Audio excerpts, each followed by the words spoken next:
ধরেন আপনি রাতে শুয়ে গেছেন। হঠাৎই মনে হলো দরজাটা মনে হয় লাগাইনি। উঠে গিয়ে চেক করে আসলেন। দেখলেন না, দরজাটা লাগানোই ছিল। এটা কিন্তু নরমাল। কিন্তু একই রাতে ৫ বার উঠে দরজাটা চেক করা বা প্রতিদিন রাতে একই সমস্যা হওয়া এটা কিন্তু নরমাল না। গোসলের সময় গায়ে এক জায়গায় বারবার সাবান লাগানো, বারবার ওই একই জায়গায় পানি ঢালা, বাইরে গেলে বারবার মনে হওয়া আমার গায়ে ময়লা লেগে যাচ্ছে, এক্ষুনি বাসায় গিয়ে জামাটা ধুতে হবে। খাতা দেখে মনে হওয়া লেখাটা ঠিকমতো হয়নি, আবার নতুন করে লিখতে হবে।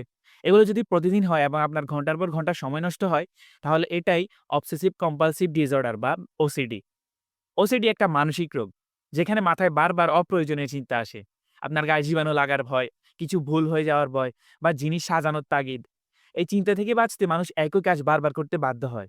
ওসিডি হলে স্টুডেন্টরা পড়ায় মনোযোগ হারায়, চাকরিজীবীদের কাজে সমস্যা হয়, সম্পর্কে টানাপোড়েন তৈরি হয়।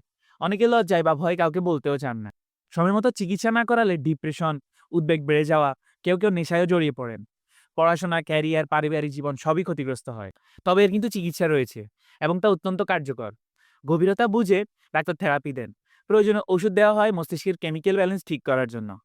বেশিরভাগ রোগী ওষুধের থেরাপিতে সম্পূর্ণ ভালো হয়ে যায়। তাই নিজে বা কাছের কেউ যদি এরকম সমস্যায় ভোগে, দেরি না করে মনোরোগ বিশেষজ্ঞের কাছে যান। সচেতন থাকুন, সুস্থ থাকুন। ধন্যবাদ সবাইকে। আসসালামু আলাইকুম।